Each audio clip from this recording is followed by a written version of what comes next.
I'm fascinated by where you sit in music history because you studied or were mentored by sort of the last group of conductors that were household names, if you think about it. And if Wikipedia is correct, this includes Leonard Bernstein, Kurt Masur, Eric Leinsdorf, Seiji Ozawa, Gustav Mahler, and Riccardo Muti. Is this right? Yeah, my daughter wrote that Wikipedia page, so yeah, that's right. Good job. She did a good job. Okay, good. All right. I've named off these great conductors of the past. And I'm gonna name each one, and I want to do like a rapid fire question thing with you. Okay. Mhm. So I'm gonna name a conductor in just a few words, define their artistic leadership style. But all right, so here we go. Okay, let's start with Leonard Bernstein. Well, Bernstein was a big influence on me. Studied with him in master classes at Tanglewood. When I first moved to New York City, I went to his rehearsals for Mahler 2, Mahler 3, those recordings. So the relationship, the magnetism that he had was uncanny. In conversation, speaking in front of public, rehearsing the orchestra, his passion was infectious. His knowledge of the score, just unbelievable. Yeah. So there was no eye rolling when he was up on the podium, being uber expressive and No, I mean everybody. By the time I got to him, everybody knew who Leonard Bernstein sure. was. Okay. So all the over the topness of him was, yeah, de rigueur, as we should say. Yeah. Okay. Kurt Masur. Wow. I experienced Kurt Masur as full of compassion, talking about core to mission.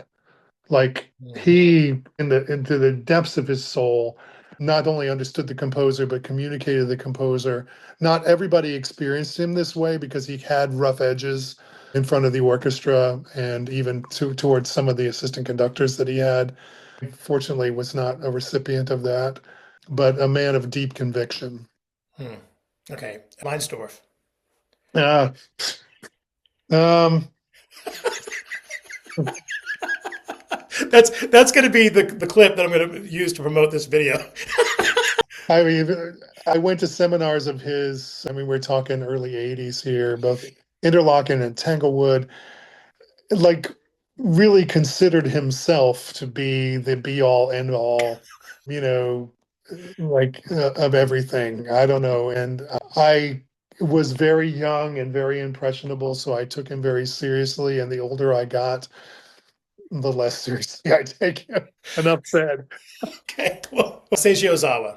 Maybe just the amazing technique, fluidity. I mean, it was like watching a dance. I sat at his feet at rehearsals with the BSO at Tanglewood summer after summer, and just, you know, I mean, when he was in his element, the right repertoire, like just amazing. Like, the Stravinsky, the Berlioz. I mean, the Brahms maybe not so much, but and his memory, his mind, unbelievable. And I remember because my teacher was the head conducting coach at Tanglewood, Gustav Meyer, and he said he was close with Seiji, and he said, people think that he's got this photographic memory because he conducted Messiaen's St. Francis 6 hours from memory, like this guy. But he said, no, he says, it's not true. Seiji is a workhorse. He has this, Mm, he gets up at 4 o'clock every morning. He studies until 10, until he goes into rehearsal. And like, that's like, he's just got this routine, and but even so, what an incredible mind. yeah. Okay, you brought him up. Gustav Meyer. My father, you know, Hmm. like just full of integrity, very compassionate. He and Mazur kind of kindred spirits in this way. He and It's hard for me to talk about him without getting choked up because yeah, I spent 2 or 3 years with him in Ann Arbor, but he remained a big part of my early career until he died. And an encourager, I remember visiting him up in Connecticut when he was conducting, and I had no work. I just had no work. My wife was supporting us, and we were living in Brooklyn. And he would say to me, he was still the conducting coach at Tanglewood, so he saw everybody because Tanglewood was the conducting program Mm, back then. And he would say to me, David, you have to stay with it. It has to work. I see everybody else. This has to work. And it just like he kept me going. Wow. Yeah. I didn't realize this until today that you worked under Riccardo Muti at Philadelphia.